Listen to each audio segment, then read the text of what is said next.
point of views. You're listening to the Friday Frothy. What a fantastic show.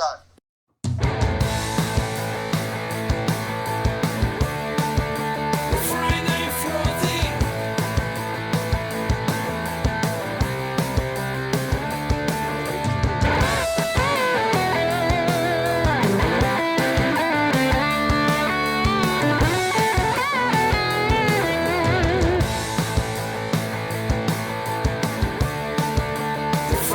Frothy.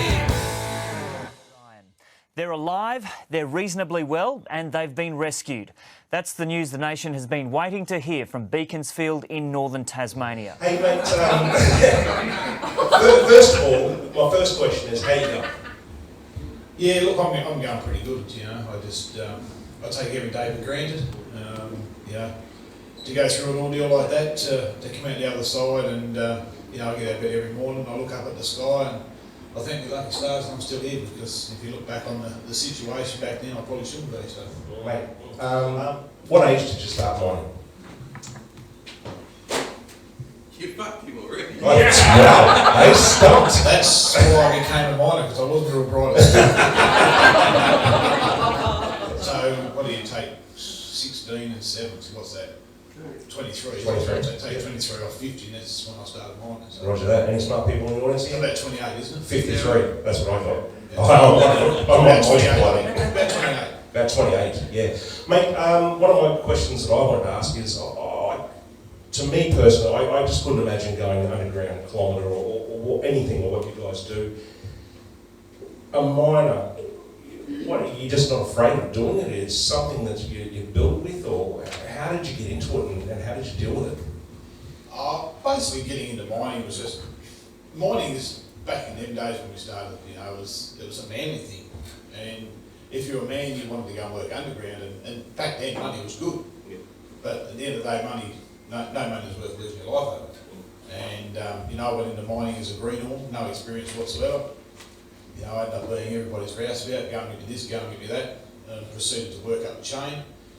And then ended up being a shop flyer up until the day that I got stuck underground, and then obviously when I got out I resigned and moved on from there. When you go underground, is it a concern? Is it something you're thinking about all the time, or is it just another day? It's just a job. Yeah, basically for myself, like when I went underground on Anzac Day 2006, it was just a normal day. I sat down in the afternoon on the couch, watched Essendon Collingwood play the big game at the MCG as they did.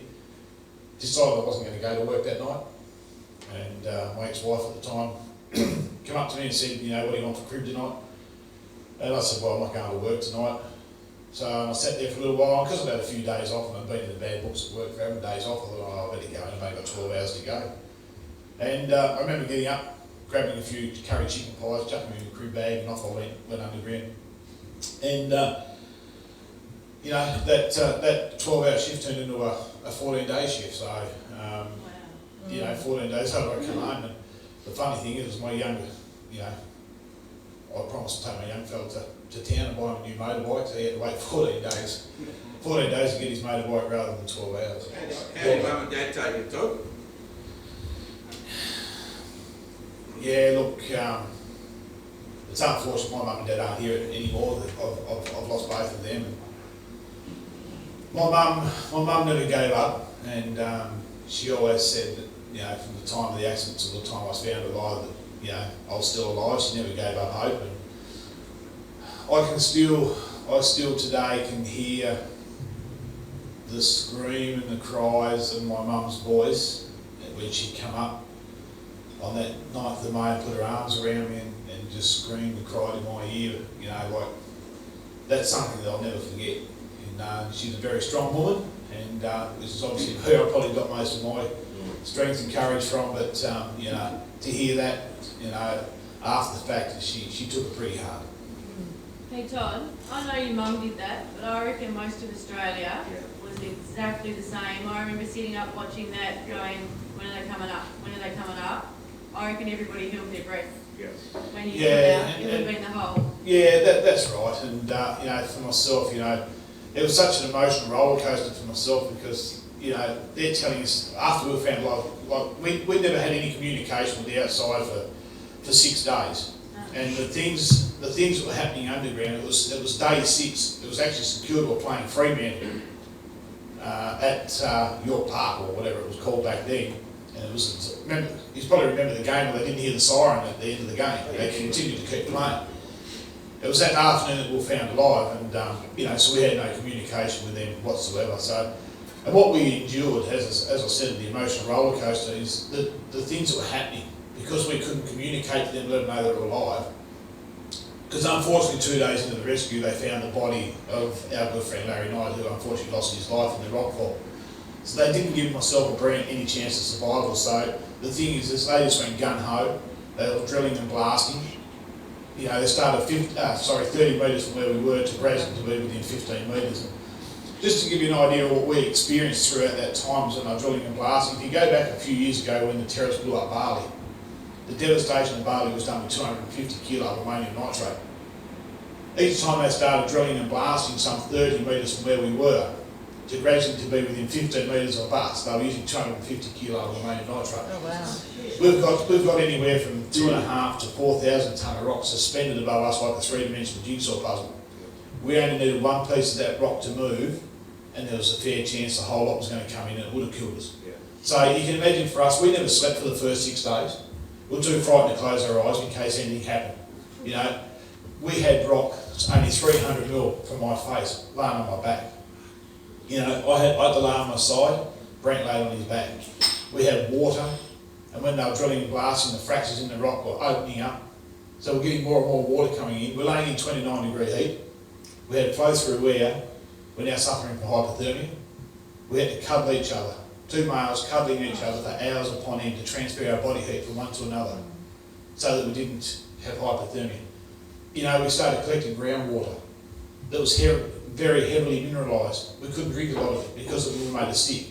We started collecting urine so we could mix up our fluids so we didn't dehydrate or anything like that. So the emotional roller coaster for us is we're going to have you out in 24 hours after we're found alive. So 48 hours. So every time 48 hours come, 48 hours, they'd remove the schedules. And in the end, we just spat the shits and said, look, we're stick and burn light to. When the time comes, we're ready to go. Yeah. So you got to that point where you knew there was curtains coming. Yep. Yeah. Hey, Todd, can you tell us what happened with the Foo Fighters? Yeah, I didn't go there, mate. Don't like their music. Was it right that they contacted you guys? They did. They put an invitation out for us to go to their concert, but I went to Bathurst instead. I love that. Just, look, we all probably know it, but what were you mining for? You're mining for gold, yeah? Yeah, we were mining for gold, but they also had the byproducts too, the lead and the zinc and the coppers or whatever went with that material. Yep, so when you're down there, you digging, you're blasting? What's Blasting. You're Because blasting. we're in a hard rock mine, so everything was drilled and blasted. Yep. What's the security like there? Can you take stuff out or not? Big pockets? Yeah, they weren't too bad, but they didn't catch me. Lucky girl. Because I went out the back of an ambulance seat. Very nice work. So you're down there, it's an earthquake obviously that's caused this. Yeah, look, they say it's an earthquake, but we don't have earthquakes in Tasmania. The accident was caused by seismicity. Now, seismicity is man-made. It's like anything, when you drill and blast, you leave ground pillars. So the stresses of the ground, they transfer to the ground pillars. Like if we were mining here now and I took that wall out, what's going to happen? That roof's going to fall in. Yeah. So over a period of time, we had a large company that bought a large debt for a very small amount of money, and they went into what we call in underground mining rapid village. So as we developed, they took the crown pillars out. So once they took the crown pillars out, they opened the ground up to ground movement, which is what seismicity is. Yep. And unfortunately, it's like everything, and it doesn't matter what position you work in, whether it's in nursing or whether it's plumbing, whether it's whatever, everybody gets complacent because they go and do the same thing every day. And I remember working in the 925 level the night before Anzac Day, and the ground was making a hell of a noise, it was cracking, it was popping. I was hit by rocks the night before. I actually remember getting hit with a rock probably the size of a football, which actually knocked my helmet off my head that night. And never thought nothing about it, just continued to work, and then went home that morning and then went back in that night. And as I said, we get complacent, so I've gone back into the 925 level and it's just dead quiet.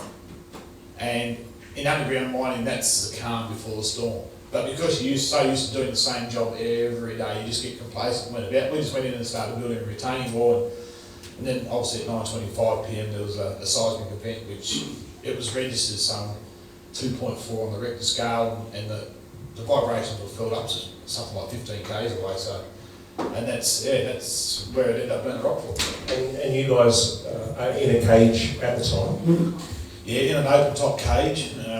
Is that normal for you to be in a cage, or was it just you were lucky you were there? No, look, we were in a cage because we're working at height.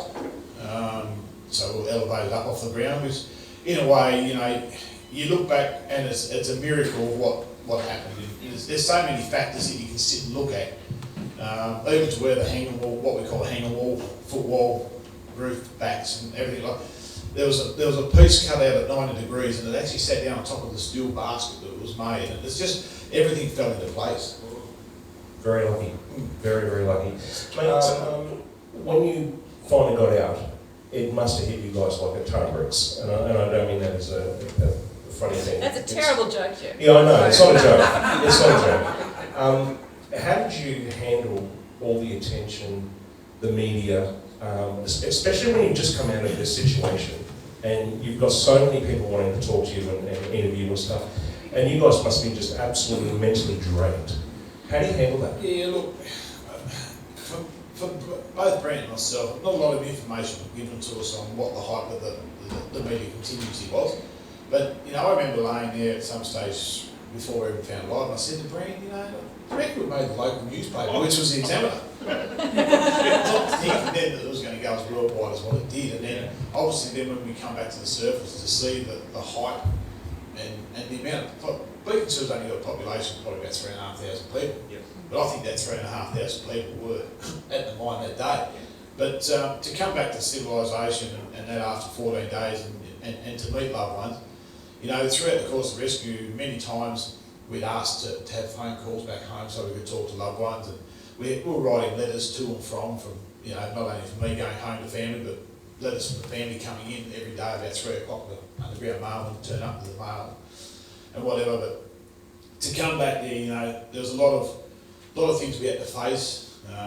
You know, even with paramedics, where they weren't going to let us walk out, they wanted to put us in stretchers and bring us out.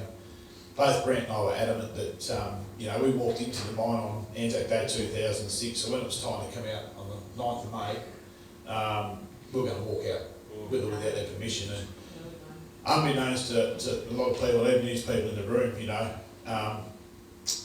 we ended up coming up with an agreement with the paramedics where we'd put in wheelchairs and then we'd be brought back to the surface and taken out in wheelchairs. But unbeknownst to used people and a lot of other people, it's 30 metres below the surface. Both Brant and I got out of the wheelchairs, we packed them up and threw them in the corner. So the paramedic, and we didn't have any paramedics with us, so we took it upon ourselves to get out of the chairs. And when that cage reached the surface at 5:59 a.m. on the 9th of May 2006, and we walked out of there with our arms in the air, we just walked out of there on pure adrenaline. Entombed miners Brant Webb and Todd Russell made it to the top of the shaft that's kept them prisoner for nearly 2 weeks.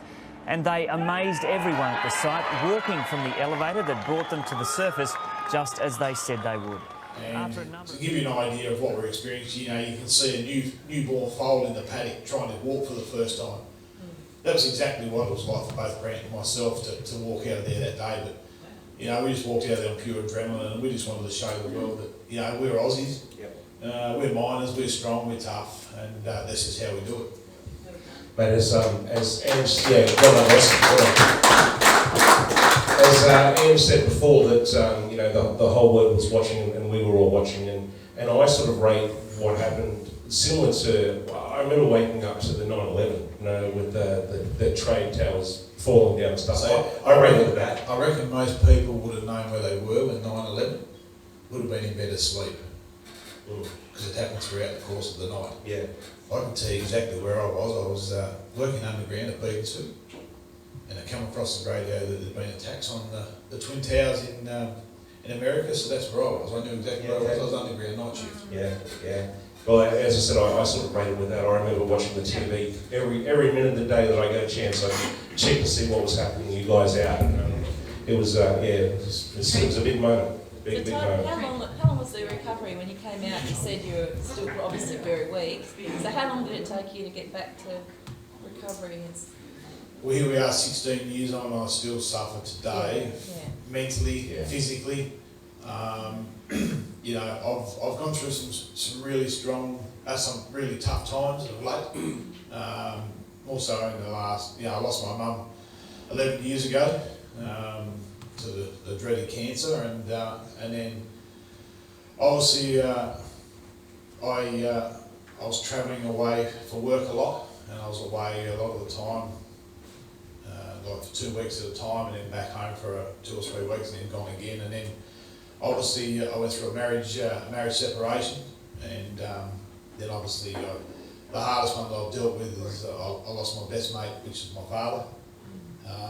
To lose him was pretty hard, and I deal with that every day, and I really struggle with him not being here, and so I ended up going back, and they've diagnosed me with clinical depression and severe PTSD, but I have my good days, I have my bad days, and I'm fortunate enough I'm still here, and we lost a good friend, and I don't know, I still can't understand why I was spared that night and why I'm still here. But obviously I was kept here for a reason, and whether it's just to go and speak at safety conventions and talk to people and tell them about my experiences, and how life is so much better than it can be with the help of professionals and things like that. So I just, like I said, I get up every morning, I thank my lucky stars I get to see another day, and I'm fortunate enough I've watched my kids grow, and as I said to Bull earlier, my daughter's going to give me my first grandchild this year, and which I'm really looking forward to. So Todd, can I just ask, how far away was you and Brant away from Larry, where Larry was? Somewhere between where we were and 50 metres. Nobody knows. No one can answer that question. All I can say is the last time I seen Larry was walking away from the basket to get us the materials that we needed to finish building the retaining wall. Mate, you've just answered some of the questions I had in here. I was going to ask you, how did you change as a person, which you've just gone through? But well, look, before my accident in 2006, I was a selfish man, and I'd done things in life that I wanted to do. I wasn't the best father, I wasn't the best husband, and a lot of people have probably seen the interview where I went on national TV with my ex-wife, and I was openly honest about the person that I was. Yep. But I've sort of changed now that the thing is I lost everything. I lost a wife lost a wife and a partner of 29 years. My relationship with the kids wasn't the best, and the relationship with my eldest son is not the best now. But I'm starting to now build a relationship back with my youngest son and my daughter. And I just want to try and be the best father I can now moving forward. And as I said, my daughter's going to give me a grandchild in September, and I want to be the best pop I can be, and really show my grandchild what I should have shown my own children. Yep. No, fantastic work, mate. Hey, after you got out, you were flown to New York. Is that right? To appear on a TV show there? Yeah, it was something like, I think it was 21 hours on an aeroplane for a 15-minute interview. Screw that. It was. You do say screw that. Like I could have done a Skype. Yeah. But like I said, I went to America. Went on the Diane Sawyer Good Morning America show. But it's not a place I really want to go back to. We were supposed to be there 5 days, and on the third day I just said, put me on a plane and go home. Yeah. I hated it that much. It's just a place that never slept. Yeah. And I'm only a levity. I'm only a part celebrity. I'm not all that. And you go to America and you get the paparazzi chasing cars, and we're going through red lights. Just like you see what they do with celebrities. Really? They're chasing us to try and get photos. And I've got to say, it happens to me in Hobart. It's exactly the same thing. Trent probably doesn't believe that, but it does. does happen. But that's That's the guy from Friday Frothy. that's the sort of thing. That's the sort of thing. But that's the sort of thing we dealt with, you know. And it's just, you know, we went to work as normal people.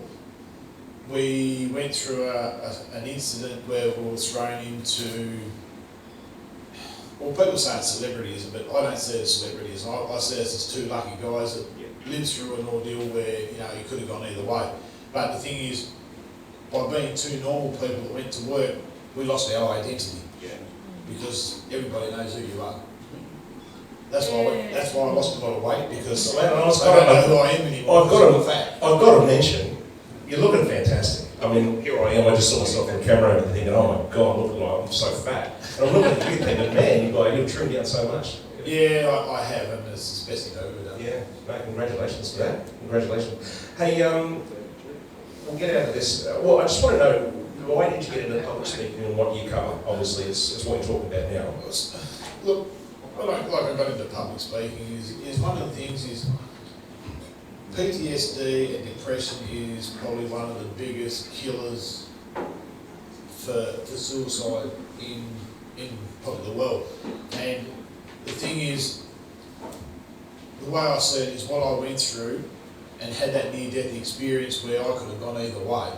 I realised how important life is, and you know, if I can help one person overcome some problems by, you know, telling that there is people out there that can help.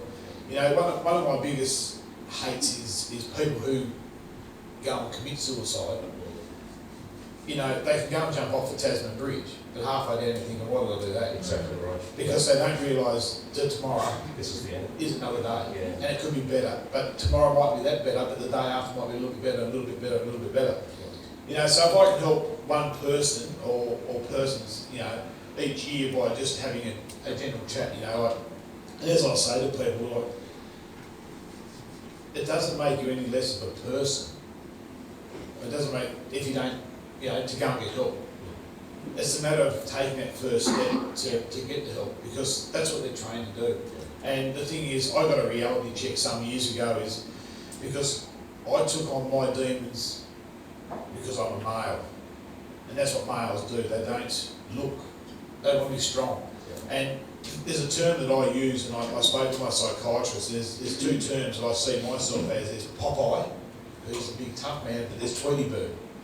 You know, behind the scenes, what people don't see is when I go and sit and cry. You know, I'll put on a tough exterior for people when I'm out in public and stuff, and they're, it's going alright. But deep down, they don't realise how I'm hurting. And, you know, I got a reality check from my ex-wife and my 3 children one day when I come home, and they got their bags packed at the door. You know, they were prepared to walk away because of the person that I come. You know, through my demons and what I was dealing with, I became a monster. And, you know, I said a lot of things to my kids that I can't take back because I've said it. You know, and that's why I'm now trying to rebuild that relationship with my children, because of what I put them through. Hey, let's change the subject a little bit, and I want to talk about your football career. Oh, hey, we've got a question in the audience there. Yes, go please. Yeah, just wondering, are you still pretty close with Brant? No, mate, I haven't spoken with Brant since 2010. Since our 10-year anniversary, so what's that? It's, yeah, 2016, isn't it? Yeah. Yeah. Yeah. Two different people. Yeah. He's got his interests in life, I've got mine, and we just went different ways. You know, it's something that we're always going to have in common. We've gone through an ordeal in our life that we'll always be part of. Were you good mates before? No, it's the first time I'd ever worked with Brant in 7 years. Wow. There you go. Yeah. Were you guys asked to do interviews together as a team, as a Pretty much, two survivors? Yeah. And got to a point where we were doing presentations together, and there was stuff put into the presentation. I'm thinking, I don't remember that happening. You know, and I just, when I do a keynote presentation, I'm very straightforward, and I'm passionate about talking, because there's so much banter and stuff that's been said through the media which is not true, and you know, it gives me an opportunity to tell my story from the heart and from my eyes what I see. There was a 60 Minutes interview, was that right, Tom? Wasn't it? Yeah, it wasn't 60. That was our initial interview. That was the first one that you agreed to? Yeah. How'd you find that? You know, at the time it was very overwhelming. You know, we were still raw, we were still suffering physically and mentally and stuff, and then to have to go and relive it, you know, at such a short time after, you know, like we didn't even get any time to sit back and heal ourselves, you know, we were thrown into the public spotlight. As Jeff and Ed said, you know, we were off to America, we were off to Canberra because they put a celebration on. We were just all over the shop for the first 2 years, you know, we hardly spent any time at home. Bloody hard work, that's for sure. Now, you know all these guys here, so I actually got Todd outside and said, well, you've got an interest in sport. He said, not anymore, but he used to play football. And then he started racking off some of the statistics that you've done in football. And the guys are only laughing at you. But anyway, you've had a bit of success in footy, yeah? Well, I wouldn't say success, you know, not like the royalty that's in the room tonight with Nutter and Bull and Trent, you know, like, you know, I'll talk a little bit about my footy career. I played just a touch over 300 senior games of footy. Yep. You know, I was fortunate enough, I won best and fairest and premierships. I got everything out of my footy career that I wanted to. You know, as a young fellow, about 18 years of age, I had the opportunity to go and play with a club in Launceston, where I was told I would be drafted the next year. But me being an 18-year-old, I really liked me outdoors and hunting and all that sort of stuff, so I was quite happy to play country footy where I did and not train. You know, I didn't even train when I played country footy. Who did you play for? Sorry? Who did you play for? I played with Beauty Point, Tamer Cats, Hillwood, Campbelltown, Wesley Vale, and I signed, the last time I signed, I signed with Hillwood, with Bridge North in 2006 and never ended up playing because obviously I got stuck underground. Yep. But the last year of footy I played, I was asked to go and play at Wesley Vale, and it was just a kick in the reserves, and my ex-wife's sister's partner was playing there. He said, come and have a kick with me, come and have a kick with me. I went, yeah, right. So Thursday night, I never trained. Thursday night come, they bring me up and say, you want to play Thursday? You want to play Saturday? I said, well, where are you playing? We're playing away this week. I said, nah, I'm not playing this week. Next Thursday night, they come, they ring me up and said, oh, do you want to play this week? I said, oh, where are you playing? Oh, we're playing at home. Yeah, right, I'll play. And like I said, it was probably the best year of footy I've ever had, and I really enjoyed it because it was just a game in the reserves. And I had, like I said, there was 7 games, and I ended up kicking, I think I kicked 77-55 in 7 games. So that was my last year. That was my last year of footy. There you go, superstar. Hey, you're born and bred Tasmania. I am born and bred in Tasmania, and I was lucky in 2007. I actually played in the E.J. Whitten Legends game, and just a bit of a funny thing. I lined up at full forward at the start of the game, and as Bull and Trent would know, Mickey Martin and other than that, Mickey Martin was playing at full back, and he come down and he started talking to me. Come on, and I said, take your mouth guard out, Mickey. And he took his mouth guard out and back in. But just to give you, and we're standing there, next thing, the siren's gone. Like the umpires held the ball up, the siren's gone, brrr, next thing, whack. Yeah, talk about white line fever. And all the Victorians were over the back fence, so we're, yeah. Chuck rocks on him, mate. Chuck rocks on him. That's all I heard for the first 10 minutes of the game. Chuck rocks on him. Chuck rocks on him. But, you know, I can say that in the first 10 minutes I kicked 1 goal 1 on Mickey Martin. And then he fell on me. I dislocated my knee, never played again after that. My claim to fame was 10 minutes. E.J. Whitten game, 2007. I kicked 1 goal 1 on Mickey Martin and never come back. So, Look at the kick. Fantastic to Sean Smith. Oh, Sean Smith. Jeez, great off a bit. Here we go. Where's Big Toddle? Here he comes. Here's Todd. Oh, he's got it. Oh, he's got him. Oh. Todd Russell. Jeez. Look at this directly in front. Just got to nail it from 30 out. What would Mickey Martin say about that, Bill? No, no. No, but he just lost him there in play, didn't he? And I tell you what, Todd Russell's looking like he can kick half a dozen tonight. He's a good player. he's a left footer, big left footer here. And he comes, 30 out directly in front. That is a sensational kick. Look at the teammates get to him. Well, one did anyway. Todd Russell. The great Bull Baker's in the room tonight, and I met Bull back in several years ago at a function down in Kingston, where he was MC at the Big Blokes Barbecue, and I've stayed good friends with Bull since then, and had several meals at his restaurant, and always had a great relationship with him. But I remember Bull introducing me up on the stage at this Big Blokes Barbecue.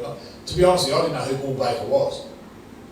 And I'm not going to hide behind the fact that I remember him doing his MCing, and I don't know whether Bull remembers this, but he gets me up on the stage and we're talking. He says, and there was something said, and Bull said, but Todd and I have got something in common.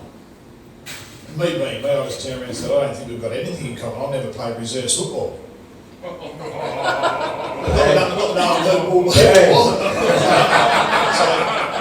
The interview didn't start off real well, but we've remained great friends, and I've got a lot of time for Bull, and I can imagine that's a very easy thing to do. Champion bloke. Just to finish off with your question there with the Tassie side, I'm a bit like Bull. I'm on the fence a little bit with it. It'd be great to see something in Tasmania, but to try and have a team and sustain it, with the amount of teams that are already currently playing in the AFL, I think would you say there's 3,500 to the North Melbourne game? Yeah, it was pitiful. Yeah, but if Brisbane had been, you'd probably have 13,000. Oh, jeez. That's killing me. But no, look, it would be good to see, but we'll just have to wait and see what comes of it. So. Yeah, I agree. Ladies and gentlemen, guys and superstar, thank you so much for coming to talk to us tonight, being open and honest, and letting us know what happened. Thank you very much. Guys, Todd Russell. Thank you. Thank you very much. There we go.